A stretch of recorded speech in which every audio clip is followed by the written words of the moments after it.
반갑습니다.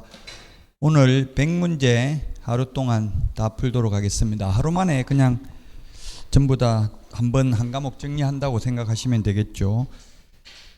자, 바로 1번 문제 보겠습니다. 1번, 옳은 것은 몇 개인가? 실제 시험에서는 몇 개인가 보다는 기억, 미연 이런 걸 예시를 줄 겁니다. 조금 그래서 어렵다고 봐야 되겠죠. 기억은 우리 암기 프린트 1번에 있습니다. 공신력 제고가 아닙니다. 공인중개사의 업무 등에 관한 사항을 정하여 그 전문성을 제고합니다. 전문성 제고인데 공신력 제고 X. 부동산 중개업을 건전하게 육성하여 국민경제에 이바지하는 것은 맞습니다. 자, 휴업기간 변경신고는 가능합니다. 전자문서. 휴업 폐업은 전자문서 안 됩니다. 반납하러 가야 됩니다. 자, 그 다음에 등록 기준과 가태료 기준은 대통령령입니다. 국토교통부령 X입니다. 자, 그 다음에 업무정지, 자격정지, 개별 기준은 국토교통부령 맞습니다. 자, 그 다음에 무등록 중개업자에게 의뢰를 허해도 의뢰인은 처벌 대상 아닙니다. 무등록 중개업자는 3년 이하의 징역이나 3천만 원 이하의 벌금이지만 무등록 중개업자에게 의뢰를 한 의뢰인은 처벌 대상 아닙니다. 무등록 중개업자는 처벌하지만 업자가 아니라 우연한 기회에 한두 번 중개를 해주고 과다하지 않는 보수를 받는 것은 불법이 아닙니다. 업으로 한 게 아니고 우연히 한두 번 했다면 무자격자도 중개는 해도 됩니다. 인장 등록, 변경 등록 모두 전자문서 가능합니다. 옳은 것, 그래서 4번이 정답이 되겠습니다. 1번이 좀 어렵습니다. 어렵지만 한 번쯤은 다 챙겨봐야 될 내용이니까 틀린 것들은 확인을 해 보셔야 되겠죠. 요약집이나 기본서를 찾아서. 자, 다음은 2번 문제 보도록 하겠습니다. 옳은 것은 했는데 옳은 것 1번 공인중개사법에 의해서 자격을 취득한 자를 공인중개사라고 하죠. 개업 공인중개사라고 하는 게 아니라 공인중개사. 요건 감평 기출문제입니다. 감정평가사 기출문제. 그 다음에 20톤 이상 선박은 중개대상물이다 했는데 20톤 이상이든 20톤 미만이든 다 중개상물 아닙니다. 20톤 미만은 동산이기 때문에 아니고 20톤 이상은 의제부동산이기는 하지만 대통령령의 규정이 없기 때문에 아무나 중개를 해도 되는, 중개를 업으로 해도 되니까 중개상물 아닙니다. 중개대상물은 개업공개사만이 중개를 업으로 할 수 있는 게 중개대상물입니다. 따라서 중개상물이 아닌 것은 두 가지 종류가 있다고요. 아예 거래의 대상이 되지 않는 것 있고 국유재상처럼, 그 다음에 이런 20톤 이상 선박처럼 아무나 해도 되는 것은 중개상물 아닙니다. 꼭 개업공개사만 할 수 있는 게 아니라 아무나 할 수 있는 것도 중개상물 아닙니다. 자, 그 다음에 3번 개업공개사에 소속된 공인중개사인자로서 중개물을 수행하는 자는 소속공인중개사 아니다 했는데 소속공인중개사입니다. 소속공인중개사는 개업공개사에 소속된 공인중개사로서 중개 업무를 하거나 또는 보조하는 자가 되겠습니다. 법인의 임원 또는 사원으로서 공인중개사인자를 포함합니다. 자, 그 다음에 4번 중개업은 다른 사람의 의뢰에 의하여 일정한 보수를 받고 중개를 업으로 하는 것이 중개업입니다. 4번이 그래서 옳은 정답입니다. 업이란 불특정 다수와 계속 반복하거나 또는 반복 의사가 있는 것을 업이라고 합니다. 용어정의 한 문제 반드시 출제되죠. 여기 있는 문제가 그대로는 안 나오지만 이 파트에서는 시험에 나온다는 이야기입니다. 그러니까 정확하게 숙지를 하시면 되겠습니다. 5번 중개보조원이란 공인중개사가 아닌 자로서 중개업을 하는 자를 말한다. 보조원은 중개업은 안 되죠. 보조만 됩니다. 중개도 안 됩니다. 중개업도 당연히 안 되고요. 그래서 4번이 정답이 되겠습니다. 2번은 4번이 정답이고요.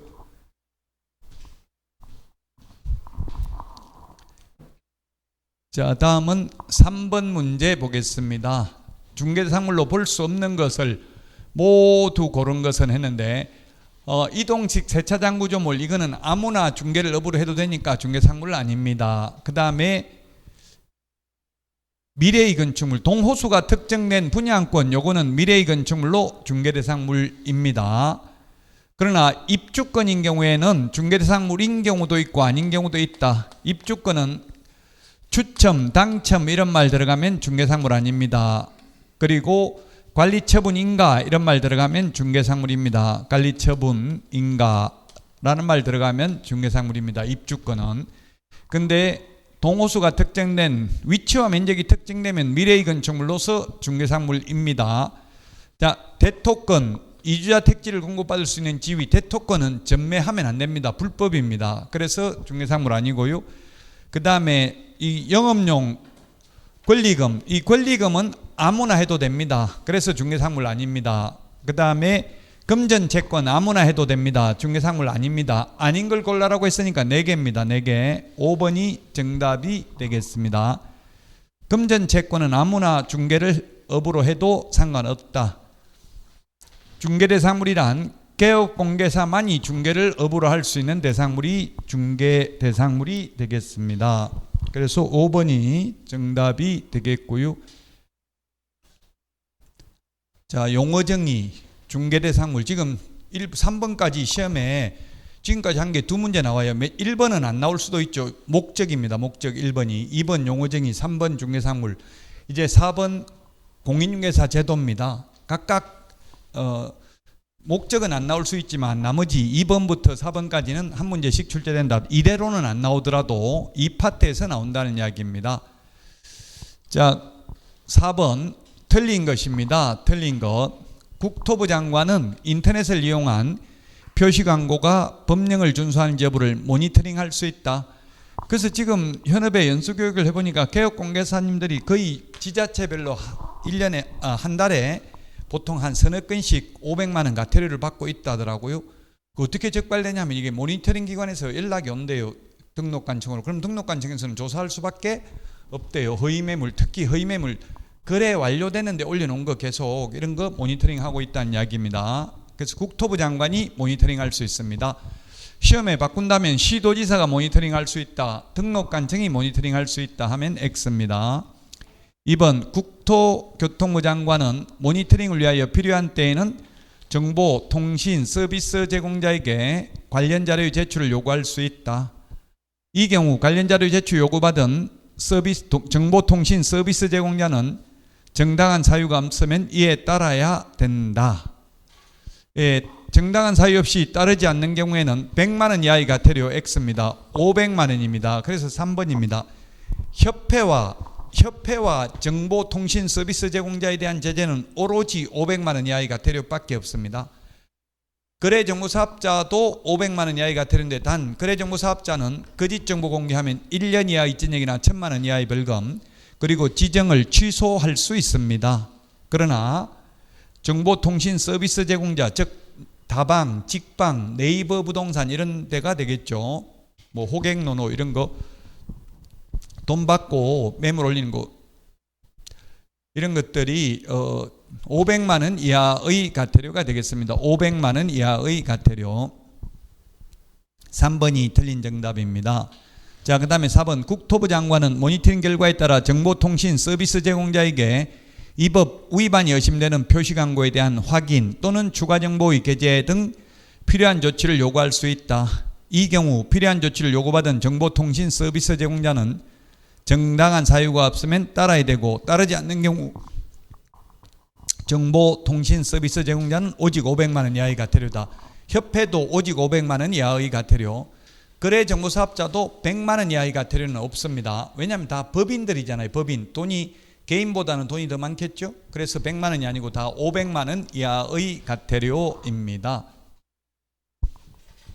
이게 뭐 100문제 특강이라고 해서 신선하고 충격적이고 이때까지 한 번도 안 들어본 내용이 나오는 건 아닙니다. 어차피 시험이 한 번도 안 들어본 것만 시험에 나오는 게 아니기 때문에 그래서 알고 있는 걸 그냥 하루 만에 정리하신다고 생각하시면 되겠습니다.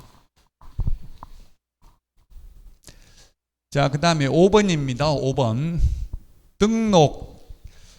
이거 시험에 이것도 뭐 출제될 확률이 90% 이상이죠. 옳은 것입니다. 등록 기준입니다. 암기 프린트는 3번에 있습니다. 소속 공인중개사는 등록 신청할 수 없습니다. 소속 공개사는 등록 신청할 수 없다. 맞습니다. 그리고 소속 공개사는 매수 신청 대리인 등록도 할 수 없습니다. 나무 밑에 취직되어 있는 사람은 개업 안 된다고요. 개업하려면 그만두고 해야 된다. 상도위에 어긋나는 거죠. 자, 그 다음에 중개사무소는 30제곱미터 이상이어야 한다. 사무소 면적 제한은 없습니다. 일종 건생이면 30제곱미터 미만이라도 가능합니다. 그래서 면적 제한은 없다. 중개사무소 면적 제한은 없고 소유권을 반드시 확보해야 되는 것만은 아니고 사용권을 확보해도 된다. 임대차 나무 건물에도 개업할 수 있다. 자, 그 다음에 디귿. 그래서 이건 틀렸습니다. 30제곱미터 이상이어야 된다. 이것 때문에 디귿. 전형적인 기출문제 패턴이 이렇게 기역, 니은, 디귿 이렇게 나오는 패턴입니다. 자, 그 다음에 법인이 등록하려면 상법상 회사 또는 협동조합 기본법에 따른 사회적 협동조합으로서 5천만 원 이상이어야 된다. 사회적 협동조합은 X입니다. 사회적 협동조합은 영리법인이 될 수 없습니다. 자본금은 지금 현재는 5천만 원 이상이어야 되는데 9월 중에 삭제될 예정입니다. 어쨌든 요거는 시험 보기 전에 확정되면 다시 한번 말씀드리도록 하겠습니다. 어쨌든 사회적 협동조합이라고 해서 틀렸죠? 자본금은 상관없이. 그래서 옳은 것은 1번이 정답이 되겠습니다. 1번이 옳은 정답입니다. 등록 기준 시험에 나올 확률 최소한 90% 이상입니다. 암기 프린터는 3번에 있죠. 법인의 등록 기준. 자, 그래서 1번이 정답이 되겠고요. 자, 다음은 6번입니다. 3년 이하의 전액이나 3천만 원 이하의 벌금에 해당하지 않는 것은 몇 개인가 이렇게 되어 있는데, 부당한 이익을 얻거나 제3자에게 부당한 이득을 얻게 할 목적으로 거짓으로 거래가 완료된 것처럼 꾸미는 등 시세에 부당한 영향을 주거나 줄 우려가 있는 행위. 암기 프린터 21번에 보면 3년에 3천만 원이 무부관직상투, 관직상투 시공시인데, 시공시 이게 시입니다. 시인데 요 앞에 있는 시네요. 개공 등이 이렇게 거짓으로 계약이 성립된 것처럼 꾸미는 것. 그 다음에 니은은 뭐냐면 시공시할 때 공입니다. 공동중개 제한 왕따시키는 겁니다. 왕따시키는 거 3년에 3천만 원 맞고요. 그 다음에 디귿이 뭐냐면 시공시할 때 시입니다. 시. 누구든지 시세 안내문, 온라인 커뮤니티 등을 이용하여 중개사물에 대하여 시세보다 현저하게 높게 표시광고 또는 중개하는 특정 개업공개사 등에게만 의뢰하도록 유도함으로써 다른 개업공개사 등을 부당하게 차별하는 행위. 3년에 3천만 원 맞습니다. 자, 그 다음에 리얼 정당한 사유 없이 개업공개사 등의 중개사물에 대한 정당한 표시광고를 방해하는 행위. 3년에 3천만 원 맞습니다. 그 다음에 미엄 가격 등 내용을 사실과 다르게 거짓으로 표시광고하거나 사실을 과장되게 하는 표시광고, 허위매물, 미끼매물, 낚시매물, 가짜매물 올리는 경우. 미엄 이건 얼마입니까? 500만 원 이하의 과태료입니다. 500만 원 이하의 과태료. 그래서 답 2번입니다. 2번이 정답이 되겠습니다. 자, 그래서 광고라는 말 들어가는 게 3년에 3천만 원, 1년에 1천만 원, 500만 원, 100만 원 이하의 과태료 모두 다 해당됩니다. 자, 이거는 시세에 부당 영향을 미치는 광고를 유도하는 행위, 이런 것들입니다. 높은 가격으로 표시광고를 유도해서 개업공개사의 업무를 방해하면 3년에 3천만 원, 개공 아닌 자가 광고하면 1년 이하의 징역이나 1천만 원 이하의 벌금. 그 다음에 부당한 표시광고 하면 500만 원 이하의 과태료. 그 다음에 광고하면서 필요적 기재사항을 누락한 경우, 또 보조원 이름 적으면 100만 원 이하의 과태료. 그 다음에 암기 프린터 25번에 있는 것, 성명, 소연 등 광고하면서 성명, 사무소 명칭, 사무소 소재지, 연락처, 등록번호 누락한 경우. 그 다음에 소면 종가형, 소면 종갓집 형님 소면입니다. 인터넷 표시광고 하려면 중개사물 소재지, 면적, 종류, 가격, 거래 형태를 명시해야 되고요. 그 다음에 인터넷 표시광고를 하면서 건축물인 경우에는 암기 프린터 25번 맨 밑에 총사방, 개개, 입주관, 개개, 입주관 8개를 명시해야 됩니다. 총청수, 사용승인, 사용검사 받는 날, 방의 개수, 방의 개수가 아니라 방의 개수, 욕실 개수, 입주 가능일, 주차 대수, 관리비를 명시해야 되는데 이런 거 하나도 빠지면 100만 원 이하의 과태료가 되겠습니다. 5개 광고물에 간판에다가 성명을 표시하지 않는 경우도 100만 원 이하의 과태료입니다. 부칙 개공이 공인중개사 사무소라는 명칭을 써도 100만 원 이하의 과태료죠. 근데 부칙 개공도 아닌, 아예 개공도 아닌 자가 공인중개사 사무소라는 명칭을 쓰면 유사명칭 사용금지로 1년 이하의 징역이나 1천만 원 이하의 벌금에 해당됩니다. 2번이 정답입니다. 맨 마지막 미음이 500만 원 이하의 과태료입니다. 요거는 벌칙 시험에 평균 2문제 나오니까요. 암기해야 됩니다. 3년에 3천만 원, 1년에 1천만 원, 500만 원 이하의 과태료, 100만 원 이하의 과태료 모두 다 암기해야 되는 사항입니다.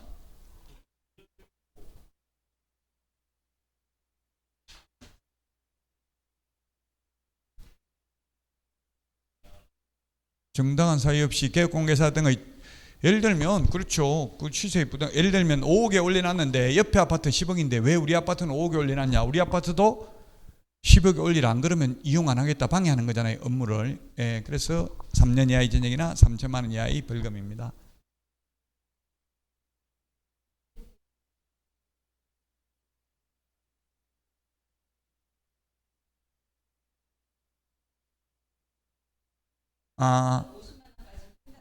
아니요. 그게 아니고 100만 원 이하의 과태료는 나중에 나오긴 할 텐데 50만 원, 30만 원, 20만 원 이렇게 개별 기준이 있어요. 요 개별 기준 그냥 100만 원 이하의 과태료라고만 해놓으면 공무원이 뇌물 받고 10원을 부과할 수도 있고요. 미운 사람은 100만 원 다 부과할 수도 있고 너무 재량권이 크잖아요. 그래서 재량권을 남용하는 걸 방지하기 위해서 어떤 건 50만 원, 30만 원, 20만 원 이렇게 정해놓고 이 기준금액의 2분의 1 범위 내에서만 공무원이 재량권을 행사할 수 있어요. 만약에 50만 원이라고 돼 있으면 공무원이 25만 원을 더 때려서 75만 원까지만 부과할 수 있고 또 줄여주더라도 25만 원 줄여줘서 25만 원에서 75만 원까지만 재량권을 행사할 수 있다는 이야기예요. 개별 기준. 그 개별 기준이 대통령령에 있다고 했죠. 과태료는. 아까 업무정지 자격정지는 국토교통부령에 있다고 했고요. 1번 문제에서 개별 기준, 그 위반 행위에 따라서 개별 기준을 대통령령에 정해놓고 왜냐하면 판사들도 마음대로 판결하는 게 아니라 판사들로도 대법원 양형 규정이 있어요. 같은 사기죄라도 사기를 이렇게 사기하면 얼마다 이런 게 정해져 있다고요. 무조건 똑같은 게 아니고 우리 징역이 지금 3년 이하의 징역이나 3천만 원 이하의 벌금이면 무조건 3년이 아니라 뭐 위반하면 얼마 이런 게 있어요. 그럼 그 판사도 양형 기준의 2분의 1 범위 내에서만 장량 감형할 수 있어요. 장량 감형이라고 해요. 이거 인터넷에 치보면 나올 텐데 장량 감형. 판사도 자기 마음대로 무조건 줄여줄 수 있는 게 아니라 그 양형 기준의 2분의 1 범위 내에서만 줄여줄 수 있다고요. 그래서 우리 공무원들도 2분의 1이 있고 범위가 5분의 1이 있습니다. 5분의 1. 부동산 거래 신고 등에 관한 법률은 5분의 1 범위 내에서 늘리거나 줄 수도 있죠. 10% 과태료 이런 거는. 됐습니까? 네. 네, 틀린 말이에요. 그 인터넷에 쳐봐야 돼. 벌금은 쉽게 말하면 전과자의 전과자, 판사가 선고하는 거고요. 과태료는 일단 행정관청에서 부과하잖아요. 이천시청이 주처 위반하고 이러면 이천시청에서 부과를 하잖아요. 달라요. 판사가 물론 과태료도 이의신청을 하면 그 재판사가 합니다만은 처음에는 일단 행정청에서 부과하죠. 근데 벌금은 저도 동창회에서 벌금 내라 하고 아니 친목해서 이 공인중개사 개업공개사 친목해서 저보고 친목회장이 벌금 내라 하더라고요. 왜냐하면 비회원하고 인사했다고 눈도 마주치지 말라고 했는데 악수했다고 벌금 100만 원 내라 하더라고요. 제가 그래서 야 네가 판사냐? 판사가 벌금을 쓴 거 벌금은 판사가 선고하는 거죠. 과태료는 원칙적으로 행정청에서 먼저 부과를 하고요. 그 과태료에 불복해서 소송을 하면 재판받으러 가야 되죠. 과태료도 또 못 때려요. 가태료하고 형벌하고 질서벌은 병과하지 않습니다. 같은 형벌도 병과하지 않아요. 3천만 원도 부과하고 1천만 원 부과하고 두 개 다 부과하는 거 없습니다. 이 둘 중에 징역하고 벌금도 병과하는 거 없습니다. 둘 중에 하나만 부과합니다. 가태료끼리도 500만 원 가태료 부과하고 100만 원 가태료 부과하는 것도 없습니다. 둘 중에 하나만 합니다. 근데 가태료 부과되고 행정처분 업무정지되는 것도 없습니다. 가태료와 업무정지도 병과하지 않습니다. 근데 가태료하고 행정처분 병과할 수 있습니다. 운영규정을 위반하면 거래정보사업자 지정을 취소할 수 있고 또한 500만 원 이하의 가태료를 병과할 수도 있습니다. 넘어가겠습니다. 7번입니다. 조금 여기 6번 같은 거는 조금 실제 시험보다는 지문이 보기가 많은 거고요. 실제 시험, 이게 실제 시험 패턴이라고 전형적인 게 이렇게 보기에 3개 아니면 4개 이렇게 나옵니다. 그래서 기억, 니은 이런 식으로 해서 나오는 게 거의 19문제 작년에 출제됐습니다. 등록에 대해서 옳은 것입니다. 피특정 후견인은 등록할 수 없다 했는데 피특정 후견인은 등록할 수 있습니다. 피성년 후견인, 피한정 후견인은 등록 못하죠. 피특정 후견인은 결격사유 아닙니다. 자, 그 다음에 집행유예는 유예기간 플러스 2년간 결격사유죠. 네, 이게 개정됐습니다. 올해 개정됐으니까 니은 중요합니다. 자, 그 다음에 사회적 협동조합 아까 낸다고 했잖아요. 사회적 협동조합은 영리법인이 될 수 없다. 사회적 협동조합은 제외합니다. 그래서 2번이 정답이 되겠습니다. 2번 옳은 것 2번입니다. 요게 기출문제 전형적인 패턴입니다. 요 패턴을 꼭 익히셔야 됩니다. 기출문제는 제가 아까 몇 개인가 이렇게는 시험에 잘 안 나옵니다. 물론 과거에 몇 개인가가 4문제 나온 적이 있어요. 가장 어렵게 나왔을 때. 근데 올해는 제가 볼 때는 쉽게 나올 개연성이 높습니다. 강사가 자기 과목 쉽게 나온다는 말은 절대 안 합니다. 하면 책임져야 되거든요. 네 말 믿고 했다가 다 틀렸다 이렇게 나온다고요. 그럼 무조건 내 과목은 어렵게 나올 가능성 많다 이렇게 말합니다. 사실. 근데 저는 위험을 무릅쓰고 올해는 좀 쉬울 가능성이 높다. 빅데이터에 의하면, 왜냐하면 접수 인원이 작년에 비해서 한 9만 명 줄어들었다. 접수 인원이 줄어들면 뽑는 인원은 거의 비슷하거든요. 그럼 상대적으로 좀 쉽게 낼 개연성이 있는 거지. 제가 또 쉽게 냈다고 낼 가능성이 있다고 해서 공부 안 하라는 뜻은 아니에요. 열심히 하면 합격할 수 있다는 이야기예요. 쉽게 나올 가능성이 있으니까. 아직 출제도 안 돼 있기 때문에 어떻게 나올지는 아무도 모릅니다. 2번이 정답이 되겠습니다.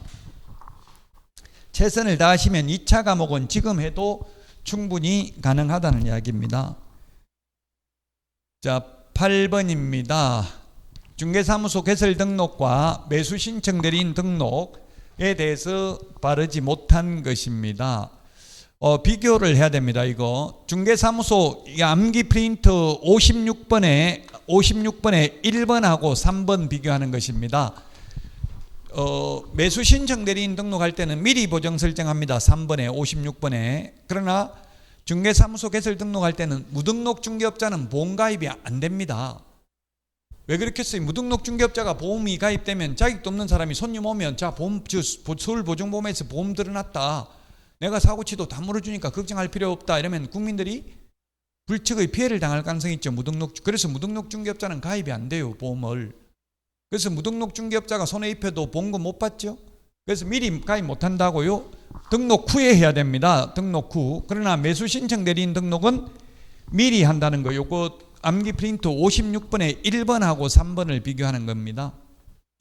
자, 그 다음에 공인중개사는 등록 신청할 수 있지만 매수 신청 대리인 등록은 못 한다. 그렇습니다. 맞나? 소공이 아니고 그냥 공인중개사. 지금 뭔? 아니 근데 그러니까 소공도 공인중개사. 근데 소공은 그 소공은 안 되는데 소공은 취직되어 있는 사람은 하려면 그만두고 해야 된다고. 소공은 자격증 따가지고 취직한 사람이고 그냥 공인중개사는 단순히 그냥 자격증만 취득한 사람이에요. 물론 자격증 취득해가지고 취직하면 소속공개사도 자격증은 있지만 그걸 공인중개사라고 부르진 않는다고. 용어 정의에서 법학과 나와가지고 2차만 하는데 심히 걱정이 돼서 걱정되는데.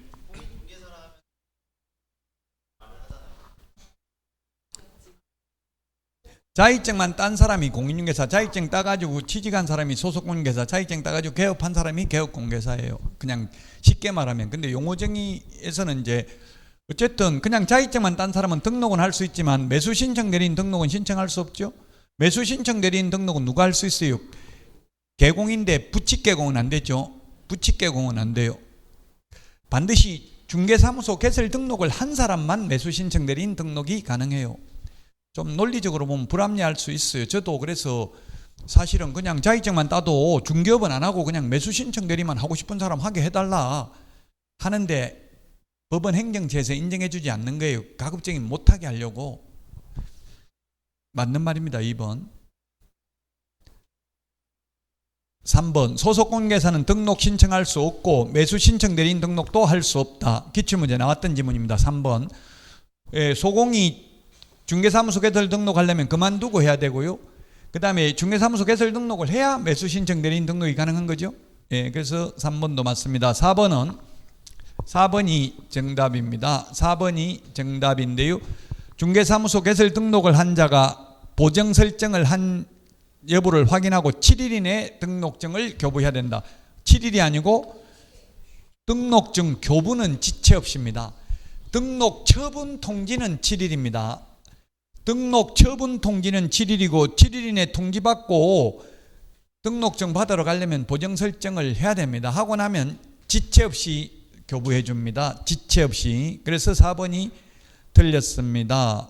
5번은 매수신청 대리인 등록신청 수수료는 공인중개사의 경우 2만 원, 중개법인의 경우 3만 원 수입인지로 납부해야 됩니다.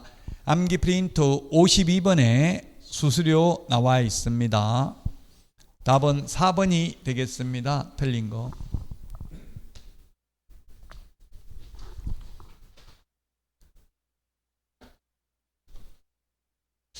9번입니다. 9번. 주택을 중개하는 경우에 설명해야 될 사항이 아닌 것. 이게 감정평가사 기출문제입니다. 이게 감평 기출문제인데요.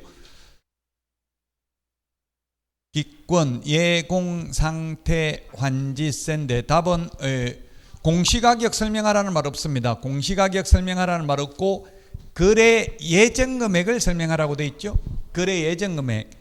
거래 예정금액이 뭔지 법에 규정되어 있지는 않습니다. 그런데 9회 때 1997년도에 거래 예정금액에 대해서 한번 출제를 했습니다. 그때 뭐라고 했냐면 거래 예정금액이란 개업 공인중개사가 계략적으로 평가한 금액이다. 일종의 시세입니다. 시세를 설명하라는 이야기예요. 터무니없이 만약에 5억짜리 집을 10억에 내놓으면 손님 오면 이거 10억에 내놔서 10억입니다. 10억에 나와 있습니다. 이렇게만 말하면 안 되고 좀 비싸게 내놨습니다. 마음에 드시면 가격 조정을 해야 됩니다. 알려줘야 된다고요. 국민 재산권을 보호해야 되니까 그게 거래 예정 금액입니다. 시세를 설명해야 된다고. 시세 쉽게 말하면. 근데 공시가격을 설명하라는 말은 없습니다. 공시가격하고 공시지가하고는 좀 다른데 실제로는 토지가 공시지가잖아요. 공시가격은 주택 공시가격은 조금은 다른데 거의 비슷한 개념이에요. 그냥 어쨌든 좀 그 공간정보 구축 및 관리 등 그 법에는 개별 공시지가, 표준지 공시지가, 뭐 공시가격, 주택 공시가격이 조금씩 다르죠. 다르기는. 근데 조금 다르긴 한데 거의 뭐 사실상 비슷한 내용이 정부에서 다 발표하는 거니까. 근데 공시가격을 또 설명하라고는 돼 있지 않지만 설명서 서식에 기재는 해야 돼. 기재는. 그래서 이게 좀 어려워요. 이게 제가 말장난한 게 아니라 간평 기출문제라고요. 간평 기출문제. 그래서 공시가격은 설명을 할 필요는 없지만 설명서 서식에 기재는 또 해야 된다고요. 그리고 또 이 취득시 부담할 조세의 종류 및 세율 요거는 확인 설명은 해야 됩니다. 그러나 매수 신청 대리 확인 설명에는 취득 관련 조세를 설명하는 게 아니라 취득시 부담할 권리관계를 설명해야 됩니다. 유치권, 분묘기지권, 법정지상권, 매수 신청 대리에서는 암기 프린터 34번에 있나요? 설명해야 될 거. 매수 신청 대리 34번 맞아요? 네, 34번에 그게 취득함에 따라 인수해야 되는 권리, 유치권 이런 거 설명해야 된다고요. 취득 관련 조세, 세금을 설명하는 게 아니고 매수 신청 대리는 취득 관련 조세가 아니라고요. 자, 그래서 이 확인 설명해야 될 사항하고 전속 중개계약 시 정보 공개해야 될 사항 비교해서 암기해야 된다. 암기 프린트는 5번, 6번에 있습니다. 5번, 6번. 지금 하는 내용이 이때까지 안 들어보고 태어나서 처음 들어보는 거 없어요, 사실. 신선하고 충격적이고 뭐 특강하시. 아, 그럼 다행이네. 저는 또 이게 특강 들었는데 맨날 하던 거 또 한다, 짜증나 죽겠다 이렇게 할까봐. 그게 그래야 정상이라고요. 맨날 이거 하는 거 똑같은 소리, 헛소리 자꾸 하니까 짜증나 죽겠다 이렇게 돼야 합격한다고요. 신선하고 충격적이면 내년에 또 해야 돼. 그리고 신선하면 안 된다고요. 다 알던 거 그냥 짜증난다. 맨날 했던 소리 들어서 이제 막 짜증나 죽을 정도로 지겹다 이렇게 돼야 돼요. 합격하려면. 10번입니다. 10번. 바르지 않는 것은 틀린 것입니다. 보조원에 대해서. 자, 개업공개사는 소속 공개사 또는 보조원을 고용한 경우 업무 개시 전에 신고해야 된다. 요거 1번, 2번 시험에 아주 많이 출제됐습니다. 고용 신고는 업무 개시 전에, 고용관계 종료 신고는 사후 10일 이내입니다. 반대로 해서 문제 많이 냅니다. 이거 시험에 아주 많이 나왔던 지문이고요. 그 다음에 보조원으로 근무하려면 직무교육 받아야 되고, 소속 공개사는 소공, 개공은 2년마다 연수교육 받아야 되죠. 현업에 종사하는 분들 2년마다 받아야 됩니다.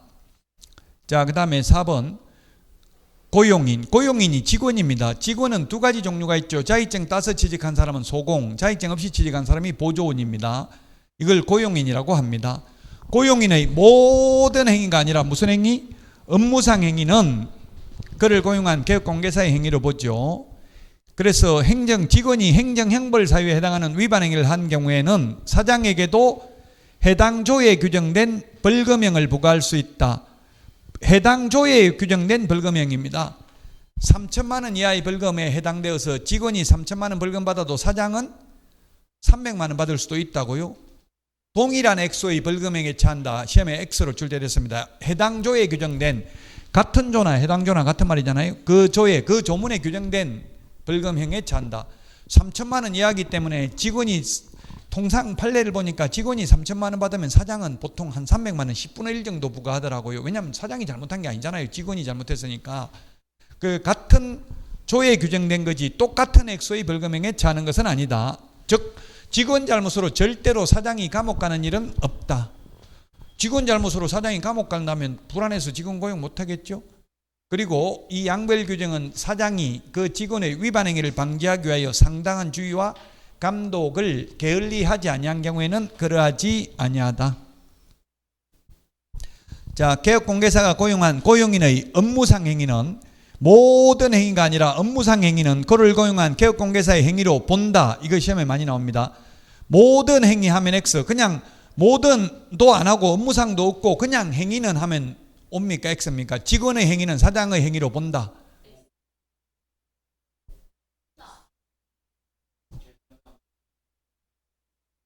그럼 다시 그러면 직원의 행위로 재산상 그게 아니고 직원의 행위는 업무상 빼고 그냥 행위는 사장의 행위로 본다. 왜? 아무 말 없고 그냥 행위라고 하면 모든 행위죠. 모든 행위 그냥 행위라고 하면 업무상 행위일 수도 있고 아닌 행위일 수도 있잖아. 그냥 행위는 하면 어렵게 내면 업무상을 빼버리고 행위는 이렇게 하고 쉽게 내려면 모든 행위는 이렇게 모든 행위도 X고 그냥 행위도 X예요. 업무상이라는 말이 반드시 들어가야 된다고요.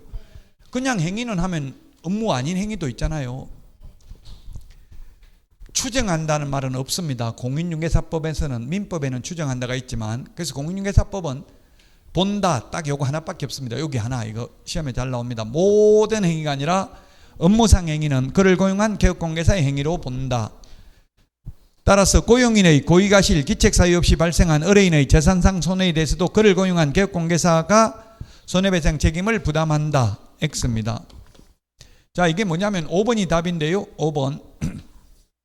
이게 무슨 말이냐면 지금 손해배상은 세 가지 요건입니다. 첫 번째, 개업공개사의 고의가실이 있거나, 두 번째, 고용인 직원의 고의가실이 있거나, 세 번째, 다른 사람의 중개행위 장소 제공을 해야 됩니다. 근데 이 지금 5번은 뭐냐면 사장 고의가실이 있다는 말도 없잖아요. 직원 고의가실도 있다는 말이 없고 장소 제공했다는 말도 없기 때문에 책임 안 져도 된다고요.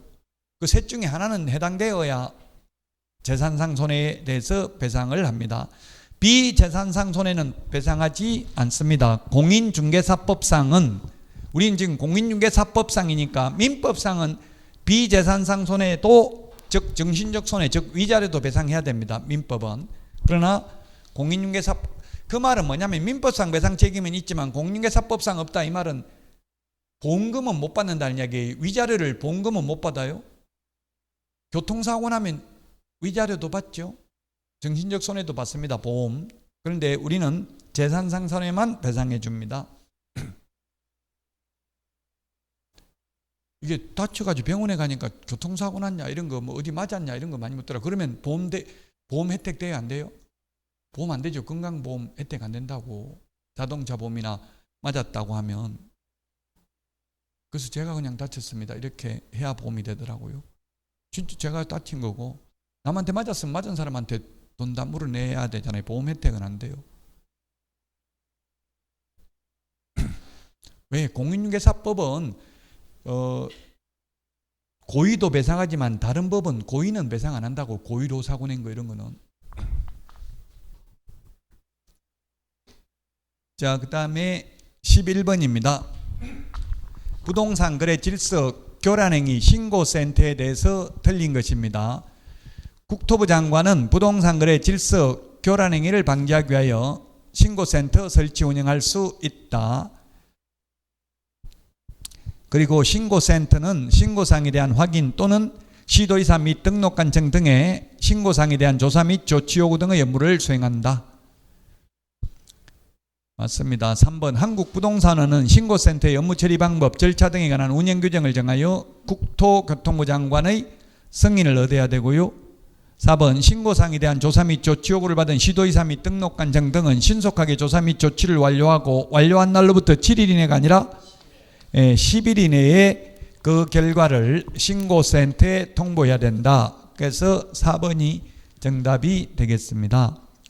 5번 신고센터는 매월 10일까지 직전달의 신고사항 접수 및 처리 결과 등을 국토교통부 장관에게 제출해야 된다. 맞습니다. 그래서 4번이 답입니다. 이게 부동산 거래 질서 교란행위 신고센터하고 그 표시광고 모니터링 제도, 이게 최근에 신설된 내용, 2021년에 신설된 내용이니까 숙지를 하셔야 되겠습니다. 자, 여기까지 하고 쉬었다가 12번부터 하도록 하겠습니다.